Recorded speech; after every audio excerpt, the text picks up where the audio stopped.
Nós estamos ao vivo esta noite para todo o estado do Maranhão pela rádio 92.3.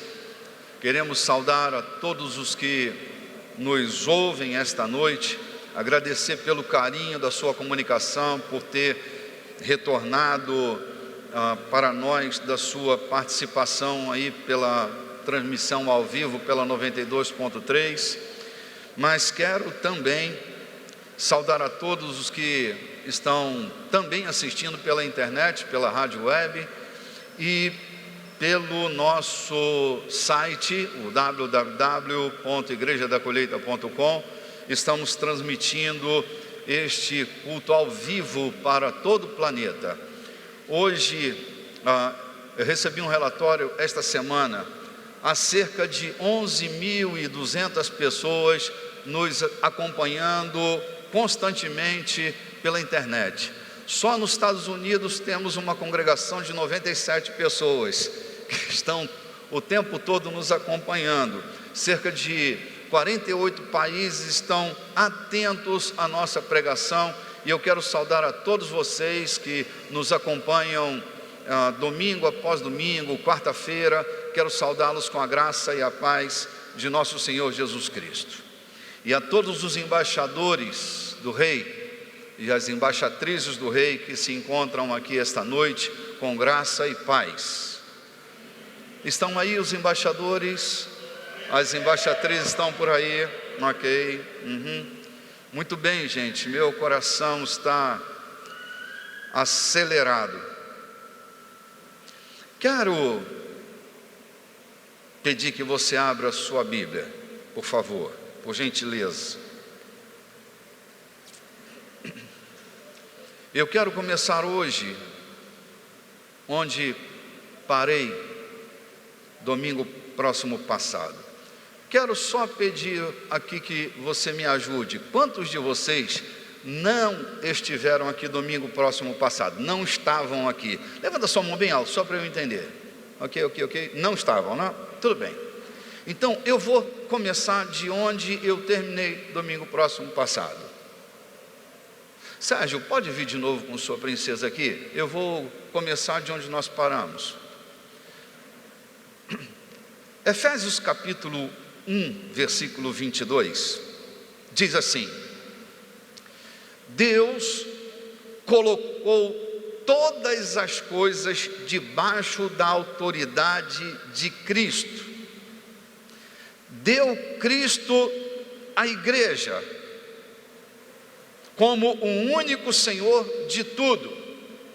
A igreja é o corpo de Cristo. Ela completa Cristo, o qual completa todas as coisas em todos os lugares. O texto que nós acabamos de ler, ele nos remete a uma reflexão na sabedoria de Deus. O Evangelho de nosso Senhor Jesus Cristo é simples, mas não é simplório. Qualquer pessoa é capaz de entender, mas não subestime a riqueza que é liberada do Evangelho. Ela tem profundidade, largura e altura. Domingo próximo passado, eu estava falando que neste texto, Paulo mostra a igreja como o corpo da completude de Cristo. Paulo nos faz entender que Cristo sem a igreja era um noivo incompleto. A igreja nasce para completar o ministério de Cristo. Então a igreja não é um corpo esquizofrenizado pela religião. A igreja é o corpo de Cristo. Ele é o cabeça e a igreja seu corpo. O corpo de Cristo é a extensão do cabeça, que é Cristo. O texto de Efésios 1, que nós acabamos de ler, diz que Deus colocou Cristo como cabeça do seu corpo e a igreja como corpo deste cabeça. Domingo próximo passado, obrigado pela cooperação novamente, eu dizia que a igreja, ela tem uma reflexão na alegoria de Adão e Eva. Adão e Eva, lembram que quando Adão nasce, ele está incompleto. Deus então abre do seu lado e tira do seu lado parte de Adão e o coloca para fora. Foi assim. Adão estava só e Deus disse: não é bom que o homem esteja só. E quando ele diz que não é bom que o homem esteja só, ele abre do seu lado e do lado de Adão ele tira um personagem que não havia dentro daquele ambiente. Adão está dormindo o seu sono, ok? Está dormindo? Vocês conferem que está? Adão está dormindo. Daí Deus acorda Adão de seu sono e diz: Adão, Adão, quero lhe apresentar uma muchacha.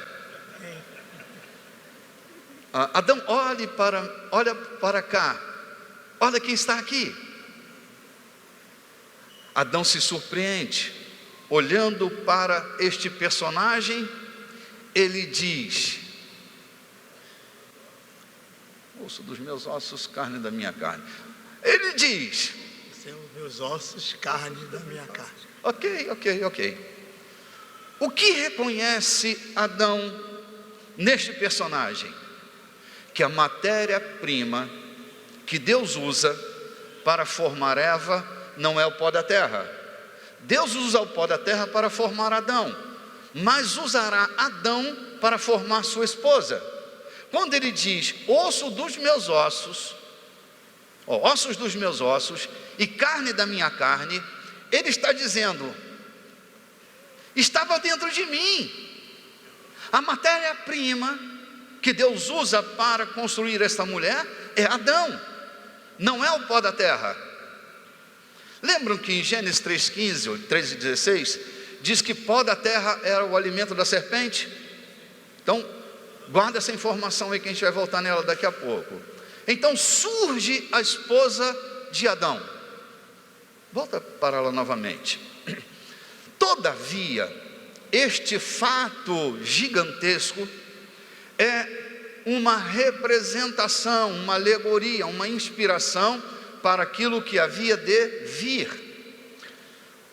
Paulo chama Jesus de o último Adão, porque como o primeiro é o primeiro de uma série, Jesus, o último, também será o último, mas primeiro de uma nova série. A este último Adão, Paulo diz que ele está incompleto. Por favor, não subestime o que eu estou falando. Não me tenha por louco. Pense e reflita em minhas palavras. Quando Paulo o chama de um homem incompleto, é porque sem sua esposa, ele estará sem sua completude. O que fará o Eterno?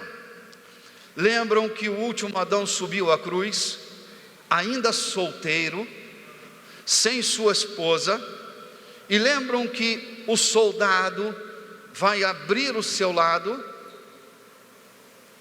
e quando abre o seu lado, do seu lado corre água e corre sangue. Nós estamos falando ao vivo pela Rádio 92. Esta igreja está empolgada esta noite. Quando abre o seu lado, corre e corre. Por que no registro do primeiro Adão não há a identificação do sangue e da água?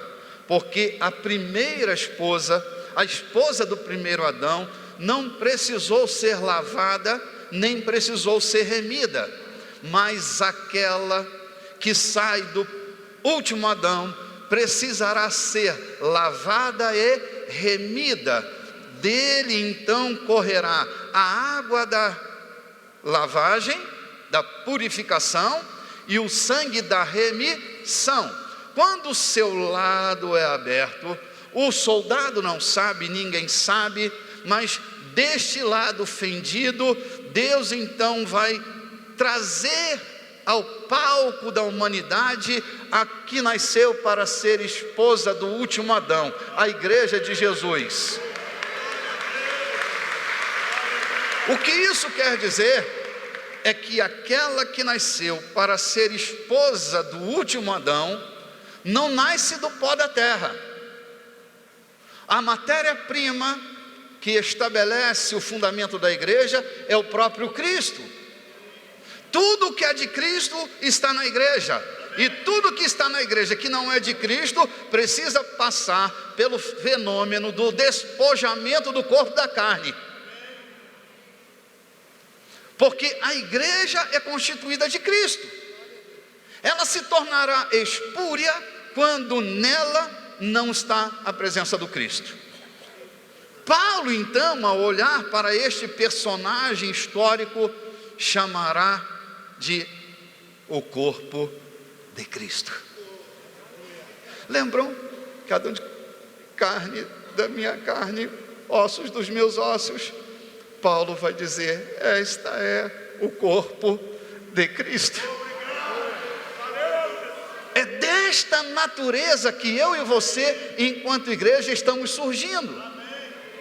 Nós somos fruto desta ação extraordinária, cujo fundamento é a sabedoria do Eterno, que não é fruto de uma reflexão humana. Esta agora, que nasce do Cordeiro, admite nela a natureza do esmagador de serpente. Ela não é mais pó da terra, ela sai da natureza daquele que esmagou a cabeça da serpente. Você, igreja viva do Deus vivo, coluna e baluarte da verdade, você nasce para ser esmagador de cabeça de serpente. A autoridade de Deus está sobre você.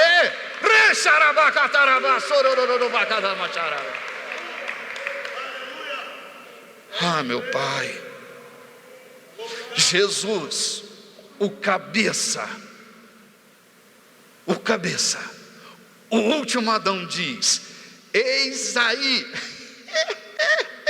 eis aí, vos dei autoridade, ou vos dou autoridade para pisar a cabeça das serpentes e dos escorpiões.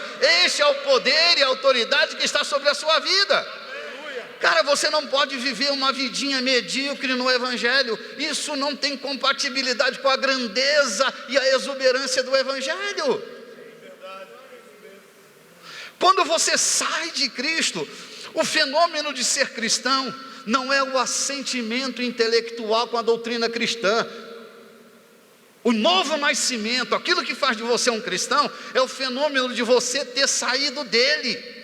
Isso torna você uma nova criatura. Não é que você ficou convencido pela doutrina cristã. Isso não faz de você um cristão.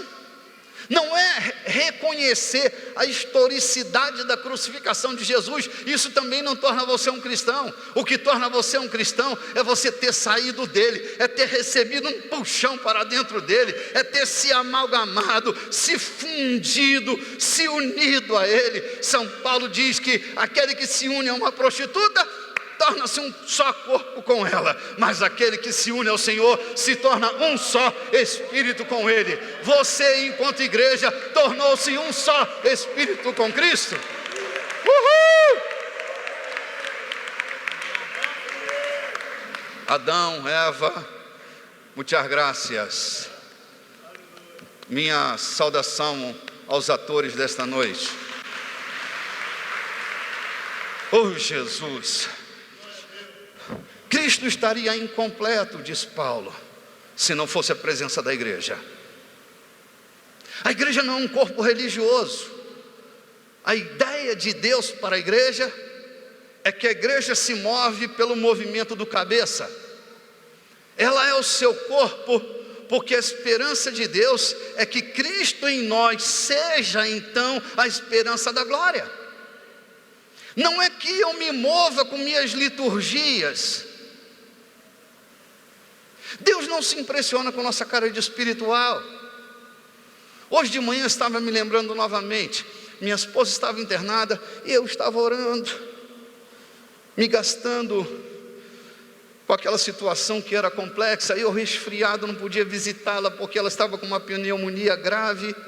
E eu orava pedindo a Deus que mudasse aquele quadro. E no meio da minha oração, Deus me disse: Renato, você não se parece comigo quando você está pregando. Você não se parece comigo quando você está orando. Você se parece comigo quando você está doando o seu tempo, doando suas orações, doando sua atenção, doando o seu serviço, doando seus recursos financeiros. Quando você está doando, você se parece comigo, porque eu sou assim. Porque Deus amou o mundo de tal maneira que deu seu Filho unigênito para que todo aquele que nele crê não pereça, mas tenha vida eterna. Uma igreja se parece com Cristo quando ela é capaz de se doar aos processos da vida, quando ela é capaz de se projetar na direção do outro, amar o outro sem fronteira, amar o outro sem perguntar quem é o outro. Querido, Deus espera que a gente vá além das fronteiras da nossa denominação. A esperança de Deus é que haja em nós um cristianismo sem fronteira, uma experiência cristã sem fronteiras, onde nós podemos ir amar só por amar, não amar pelo interesse da evangelização. O dia que as pessoas descobrirem que o que nós estamos querendo é a alminha delas para contabilizar no nosso egoísmo evangélico, elas vão embora e não vão confiar em nós. Queridos, nós precisamos amar as pessoas só porque amamos, amamos, amamos, amamos, amamos e amamos. Deus não ama você porque você é um bom moço. Deus ama você porque Ele decidiu arbitrariamente te amar. Qual é o retorno que você dá para Deus? Deus não está atrás do teu retorno. Deus ama você, não só o que você faz, Ele ama você. Ainda que você não fizesse nada, ainda que você fosse um doido, desvairado, Ele continuaria amando você profundamente. Ele deu a vida dele por você, quando você nem o conhecia, nem o amava ainda. Então o amor não pode estabelecer condições. Se você quer amar, não estabeleça regras e condições, porque não há lógica no amor. Pergunte para a tua mulher por que ela te ama. Você vai entrar numa crise. Vai dizer que tu é bonito e dia que tu ficar feio. Pergunte ao teu marido porque ele te ama. Ele vai dizer: você está linda, as torres de marfim tudo para o alto, coisa linda, muchacha linda. Eu digo que tu ficar feia. E a lei da gravidade afetar seu corpo, vai ficar como esse negócio? Querido, no amor não há moeda de troca.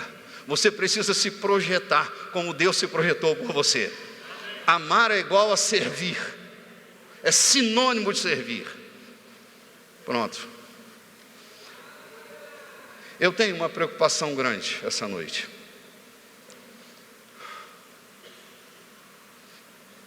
É que você acredite que eu estou falando a verdade, mas que não seja capaz de praticar a verdade que eu estou te dizendo. Querido, nós levamos anos introjetados por um evangelho tão superficial, tão raso, tão simplório, que a hora que você se depara com a grandeza do evangelho, você não pode acreditar que aquilo é o evangelho. Essa semana estávamos numa viagem e João estava me lembrando de um amigo nosso. Estávamos falando sobre o mistério da Eucaristia e ele dizia: eu acredito que isto é verdade, mas eu não consigo admitir esta verdade na minha vida, porque eu estou há 50 anos fundamentado numa fé que me fez comer pão e beber suco, que nunca me ligou ao corpo e ao sangue. Então eu intelectualmente acredito no que você está falando, mas eu não consigo praticar isso na minha vida, eu não consigo entender que isto é praticável. Eu estou te falando da grandeza, da natureza da igreja, e você pode viver um evangelho tão roto, tão retrógrado, que você não é capaz de acreditar que a natureza de Deus está em você. Eu vou caminhar por caminhos espinhosos hoje, viu? Abra sua Bíblia, por favor. Vai ser só a Bíblia hoje. Abra sua Bíblia, por favor.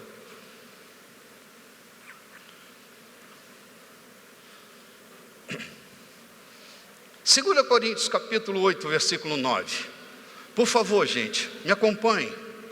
Segunda carta de São Paulo aos Coríntios, capítulo 8, versículo 9.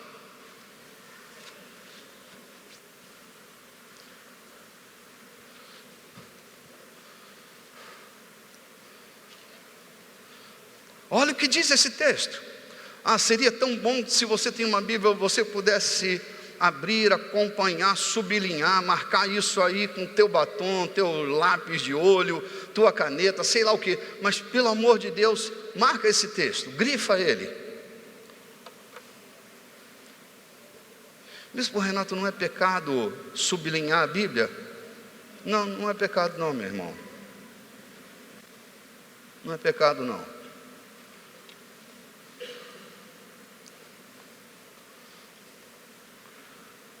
Marca, porque você vai precisar se lembrar disso. Olha o que diz: porque vocês já conhecem o grande amor do nosso Senhor Jesus Cristo. Ele era rico, mas por amor a vocês, ele se tornou pobre, a fim de que vocês se tornassem ricos por meio da pobreza dele. Ponto. Come on here. Vem cá. Ande comigo agora aqui. O assunto é supramonetário. São Paulo não está falando da pobreza monetária de Jesus, porque ele não era pobre monetariamente falando. Vocês se lembram, só para dar uma ideia, uma palhinha, quando Maria dá a luz a Jesus, você se lembra quantos reis, magos vão levar tesouros para o Rei dos Reis? Número, conte, por favor. Onde vocês leram isso? 3? Vocês nunca leram isso. Vocês estão com a visão presépica projetada, introjetada dentro de vocês.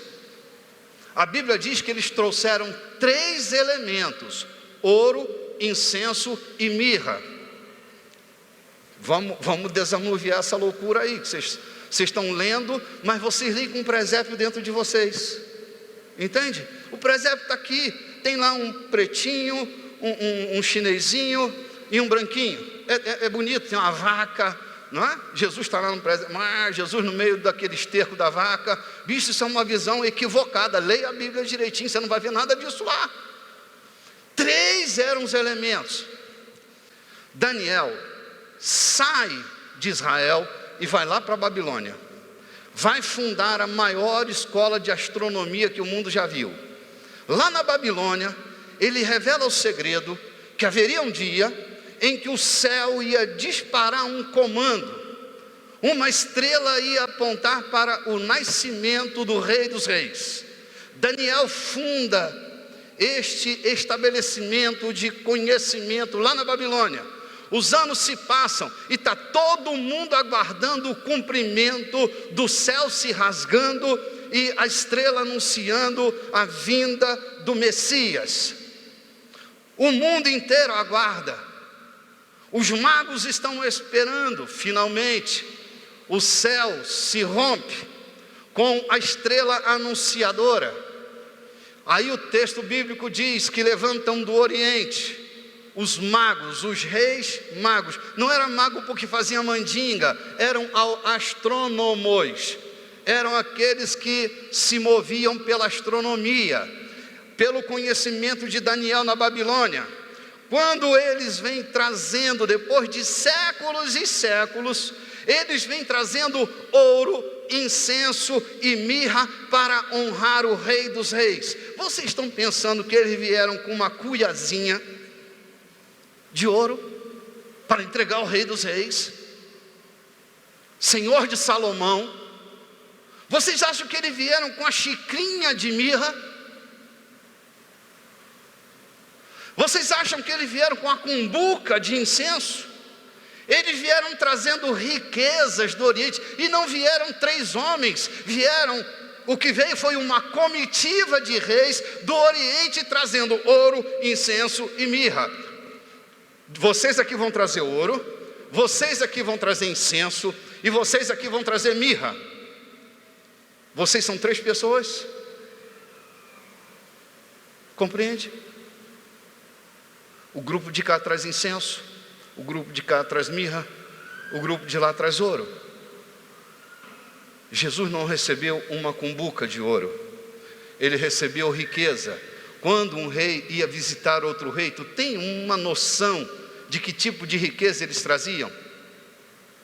Ideia, pelo menos do filme.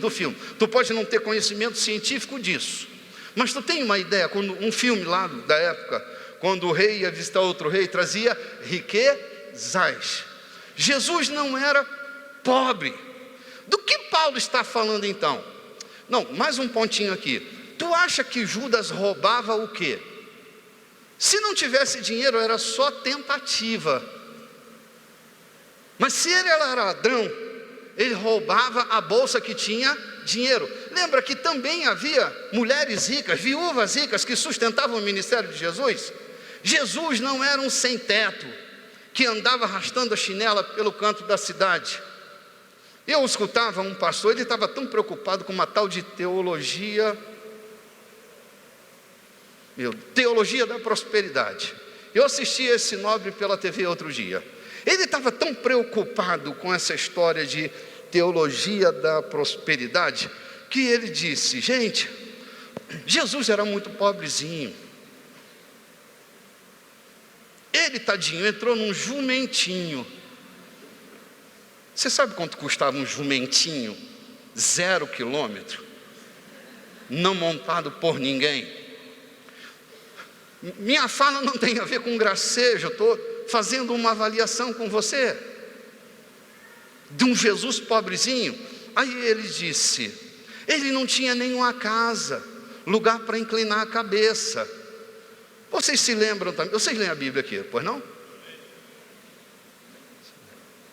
Mais ou menos? Tudo bem. João Batista está preso, prestes a ser degolado. Daí Jesus vai passando pela estrada. Aí João Batista diz para seus discípulos: eis aí o Cordeiro de Deus. Sabe o que faz os discípulos de Jesus? Os discípulos de João deixam João ali e vão atrás do mestre. E diz: mestre, onde é que tu assistes? Qual é a sinagoga que tu ensinas? Nós queremos aprender contigo. Lembram da palavra de Jesus? Vem e...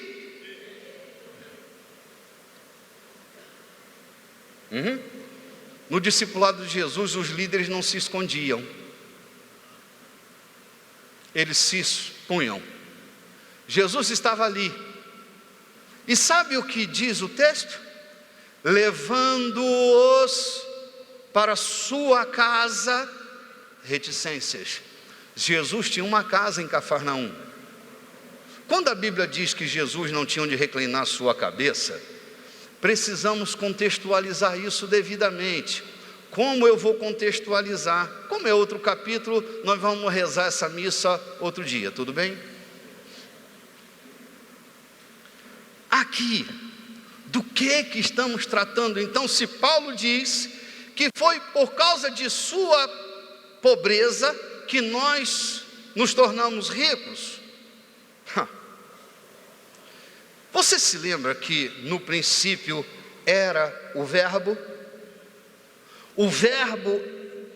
era Deus, o Verbo estava com Deus, o Verbo Está falando de um Deus que nunca havia sido homem, mas que decidiu deixar a riqueza de ser Deus para assumir a pobreza da limitação da natureza humana.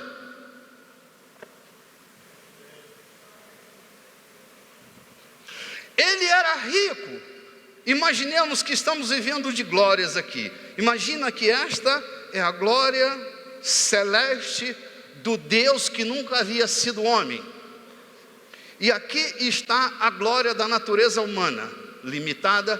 Nós somos limitados quimicamente, somos limitados emocionalmente, nossa natureza psíquica é limitada.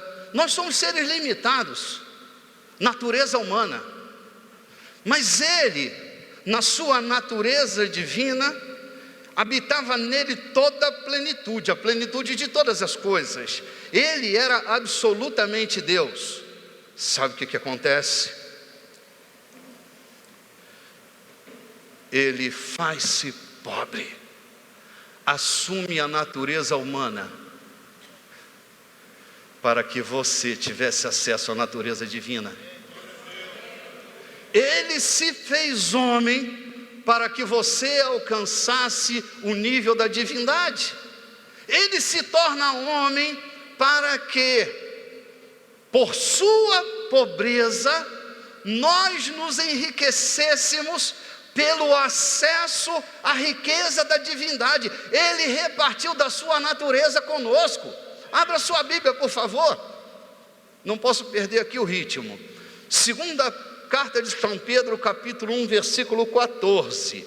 Olha o que diz esse texto: pelas quais Ele nos tem dado grandíssimas e preciosas promessas, para que por elas vos torneis participantes da natureza divina, havendo escapado da corrupção que pela concupiscência há no mundo. O que aconteceu foi que Ele repartiu da natureza dele com você e comigo. Lembra que a igreja que sai do Cristo, ela tem a mesma natureza do Cristo? Ele repartiu da sua natureza com você. Precisa entender isto. Nessa simplicidade do Evangelho, a sua vida muda, porque você não é mais uma pessoazinha qualquer. Você tem agora dentro de você a natureza do eterno, está dentro de você. Olha o que diz João, na primeira carta de São João, capítulo 3, versículo 9: todo aquele que é nascido de Deus. Há alguém que é nascido de Deus? Não, levanta sua mão direita e dê um glória a Deus bem alto aí. Então todo aquele, inclusive você, que é nascido de Deus, não vive na prática do pecado, pois o que permanece nele é a divina semente. Ora, esse não pode viver pecando, porque é nascido de Deus. O divino esperma, o divino sêmen entrou dentro de você. Você foi fecundado no teu espírito pelo Espírito de Deus. Deus selou você com o Santo Espírito da promessa, para que você se tornasse um com Ele. Você é a igreja viva do Deus vivo. Não, se é para aplaudir, aplauda de verdade. Você se tornou. Agora tem um problema. O problema é que nós estamos neuroassociando as informações que nós recebemos hoje com um evangelho que está aqui dentro, que fez de nós pessoas menores, governadas pelo pecado, governados pelas angústias. Nos ensinaram tudo o que nós não podíamos. Eu entrei na igreja e o pastor disse: oh, bem-vindo meu filho e tal, seja bem-vindo e tal. Eu disse: pastor, o que eu faço para me tornar um cristão? Aí ele puxou uma lista e disse: a partir de hoje tu não pode isso, não pode isso, não pode isso. Eu aprendi tudo que eu não podia, mas quase nada do que eu podia. Fiquei especialista nas coisas que eu não podia, mas me tornei um neném nas coisas que eu podia. Eu estou dizendo para você que a tua natureza hoje, Você que é nascido de Deus, é a natureza de Cristo. Não viva um evangelhozinho desse tamanho. Deus agigantou você. Você completa Cristo na face da terra. Não subestime o que Deus fez em Jesus. Se era para fazer de nós pessoas religiosas, Ele tinha mantido o judaísmo, que torna pessoas religiosas mais caprichadas do que nós. Foi para mudar sua natureza. Deus não enviou um remendo de pano novo para remendar tecidos velhos. Ele mudou foi a nossa natureza. Ele mudou foi nossa vida. Mudou foi nossa estrutura. Mudou nosso interior e mudou nosso exterior. Ah, Jesus do céu, estou te falando. Olha só, meu Deus, para que Paulo vai escrever umas coisas dessas, né? Romanos 8,17. E se nós somos filhos, somos logo herdeiros também. Você é filho? Então você também é herdeiro. Herdeiros de Deus e co-herdeiros de Cristo, se é certo que com Ele padecemos, para que também com Ele sejamos glorificados. O que Deus pensa de você é que você é co-herdeiro. Co-herdeiro é o que tem a mesma parte do quinhão da herança. Problema é que nós fomos gerados por um cajado freudiano, não apacentado pelo cajado de Cristo, mas apacentado pelo cajado de Freud. Tudo tem que terminar em sexo na nossa vida. Parece que a igreja foi guiada por esses sensores. Você foi criado não só para viver por suas necessidades, você foi criado por Deus para viver um propósito maior do que as tuas próprias necessidades. Portanto, a igreja, ela não é refém do pecado. São Paulo diz que o pecado já não tem mais domínio sobre nós. É que o pecado, ele dá vantagens aos manipuladores da fé, porque tu fica sempre devendo. Sempre devendo, sempre devendo.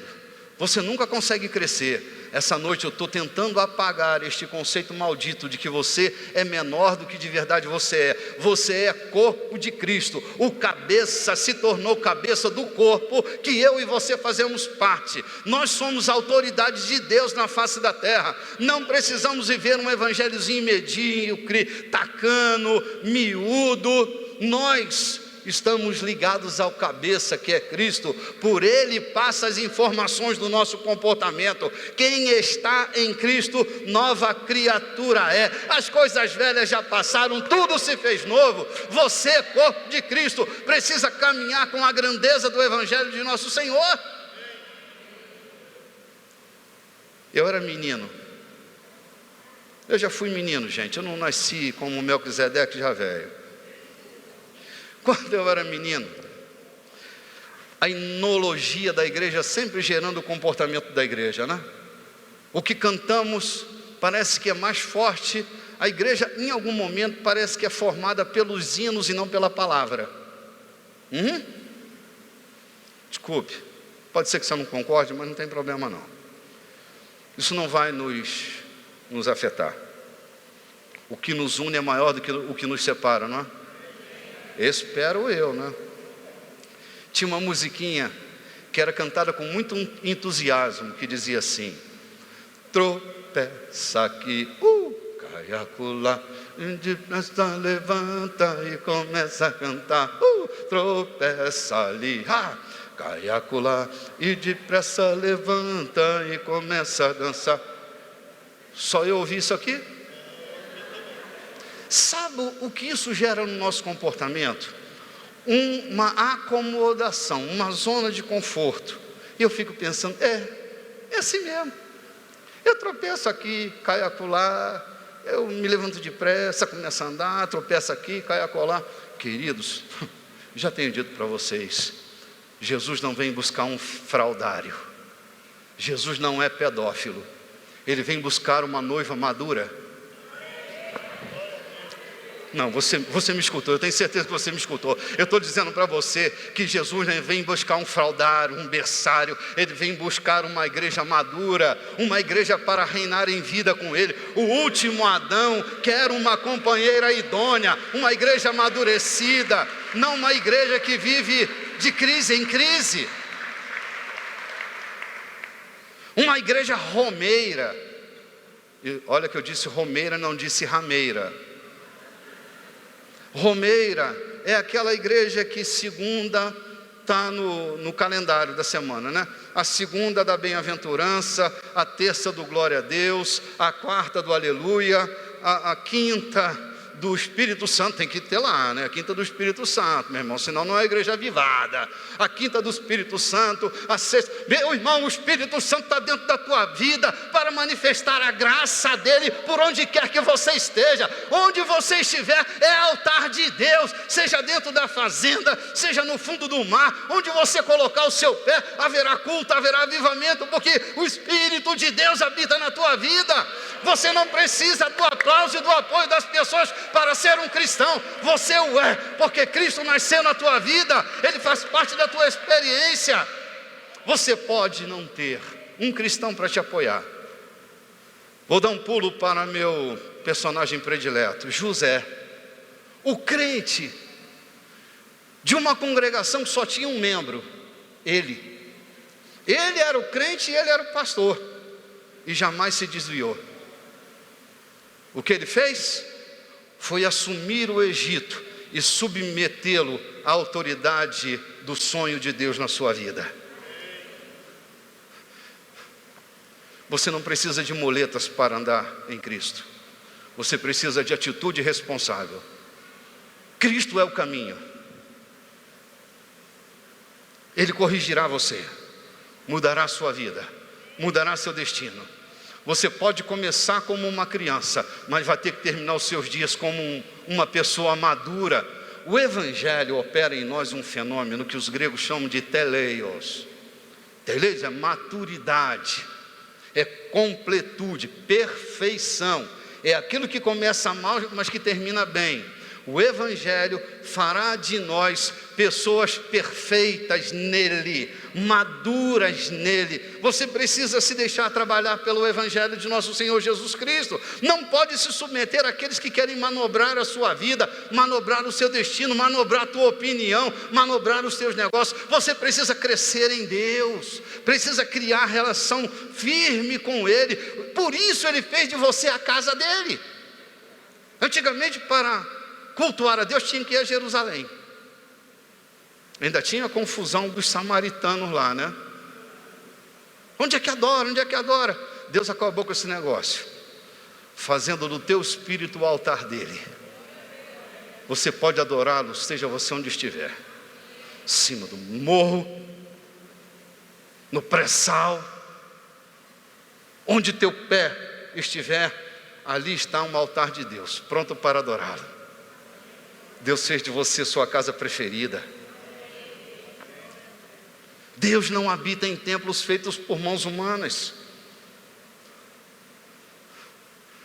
Querido, Deus preferiu morar dentro de você. Davi fez um palácio, introduziu, Salomão que completa, um palácio que ele nunca pediu. Foi uma decisão voluntária do rei, porque a vontade de Deus sempre foi morar dentro dos homens, sempre foi habitar dentro de nós. Para tu ter uma ideia, Deus não cria uma igreja, cria uma família.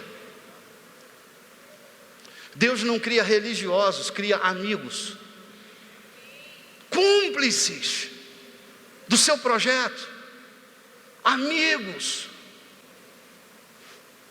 Eu, originalmente, pertencia a uma igreja, e eu ouvia aqueles homens que eram as potestades da igreja, aqueles que eram os donos da igreja, e eles oravam, e era mais ou menos assim a oração deles: Desculpe se...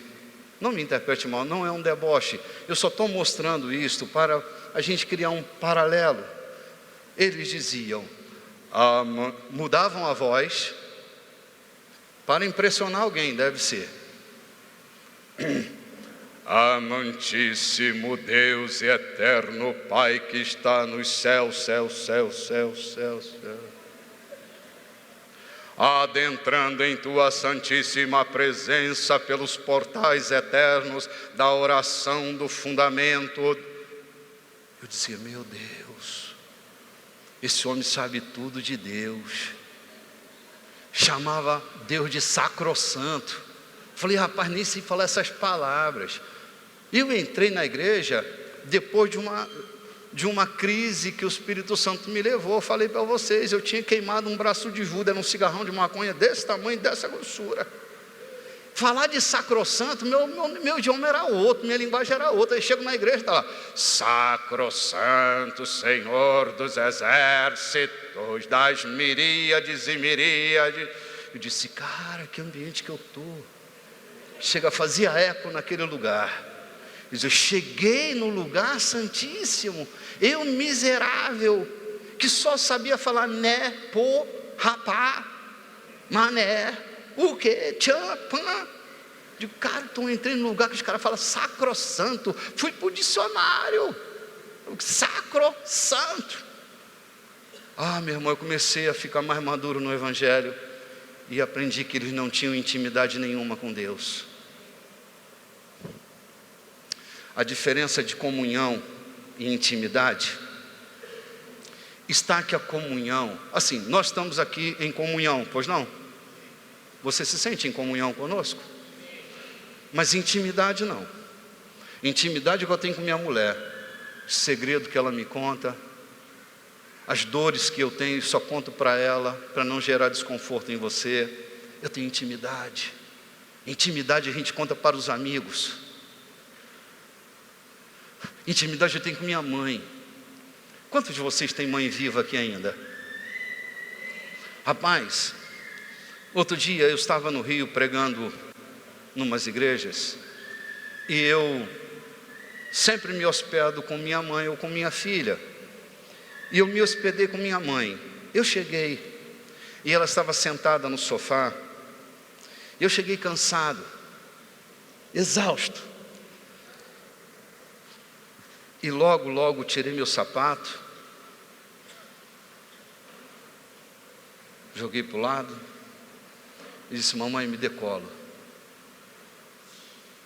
Eu tenho 51 anos, não fica especulando, 51 é porque eu não quero falar o resto. Eu fui, deitei no colo dela, ela botou minha cabeça na sua perna, e começou a fazer um cafuné. Eu disse, meu filho, como que você está? Você está bem? Intimidade.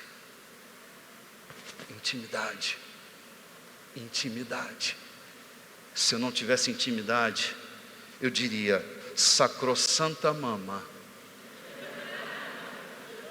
com suas muitas misericórdias, lavado pelo sangue carmesim do Cordeiro Imaculado, permita-me adentrar em tua sala, inclinar minha cabeça em tuas pernas, faça-me um afago.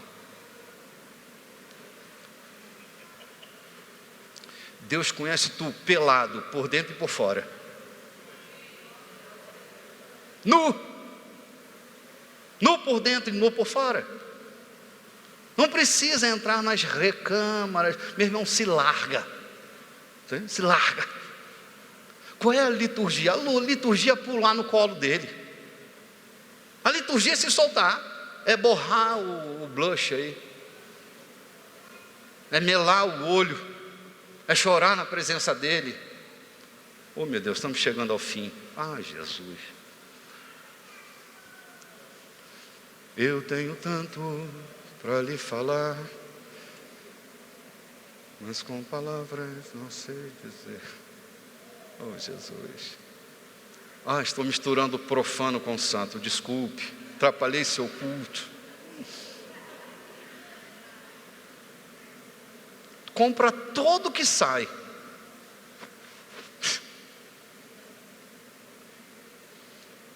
Meus filhos eram crianças. Eu vou terminar aqui. Meus filhos eram crianças. E um dia, a professora deles disse, eles estudavam numa escola evangélica, e eles chegam em casa e dizem: mamãe, verdade, que quando a gente entra no cinema, o anjo fica na porta esperando a gente? Disse: como é isso, meu amor? É que a professora disse que o anjo não entra no cinema, ele fica na porta. Aí eu entro no cinema, assisto o filme desenho animado, porque outro filme não pode, só desenho animado. Quando eu saio do desenho animado, aí o anjo gruda de novo do meu lado. Aí ele vem comigo até em casa. É verdade isso. Eu falei: mentira, do diabo. Aquele que prometeu a você estar com você todos os dias até a consumação dos séculos, ele não tira férias da sua vida, não sai de você. Parece um Gasparzinho. Rapaz, não tem uma relação de Gasparzinho com Deus. Deus não é uma fantasminha camarada que fica ali, ó. Aí eu, vamos para casa, entrou em mim. Aquele que entrou nunca mais vai sair.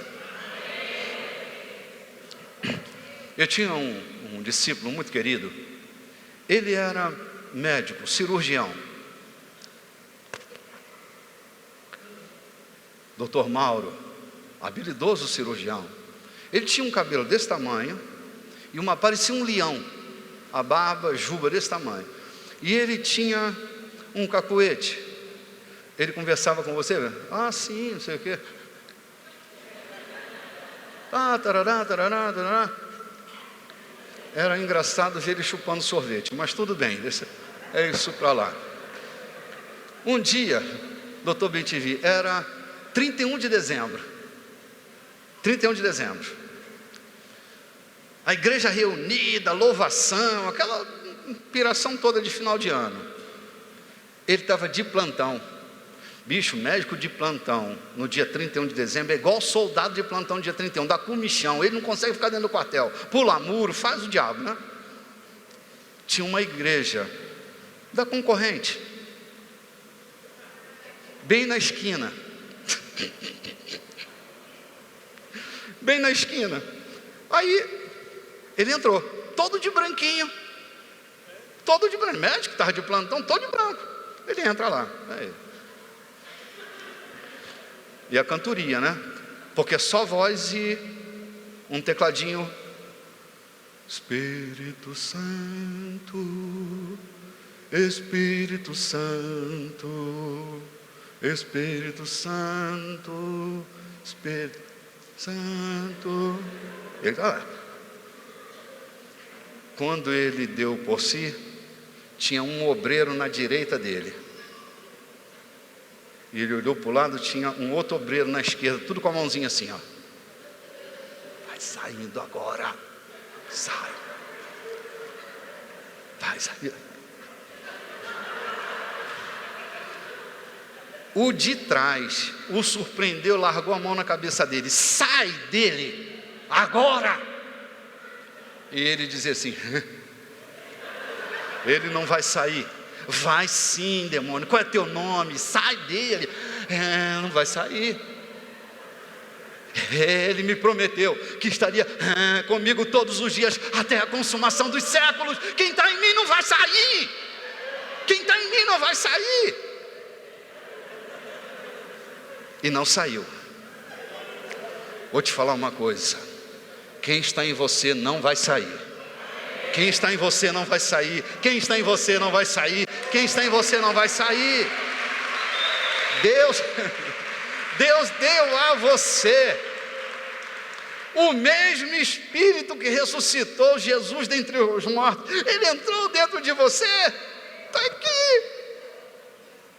Ele vai inspirar você a vida, vai levar você a curar enfermos, a profetizar, a trazer solução no teu trabalho que ninguém nunca pensou, vai trazer projetos fenomenais para mudar realidades, tudo isso porque Ele decidiu morar dentro de você. Diga, Ele está em mim e não vai sair. Quando meu avô pegava aquele violão e começava a cantar, ele cantava músicas como essa, né? Foi na cruz, onde um dia eu vi meu pecado castigado em Jesus.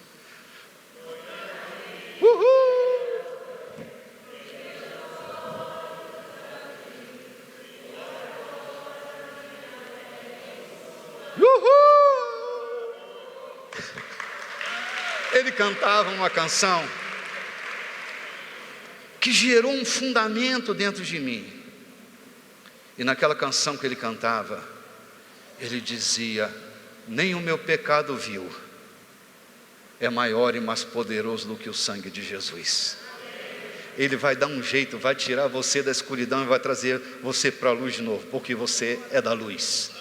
Quero me despedir daqueles que estão me ouvindo pela Rádio 92.3. Chegou o fim do nosso culto ao vivo pela rádio. Deus abençoe você muitíssimo. Nós continuamos aqui pela internet. Até semana que vem, graça e paz.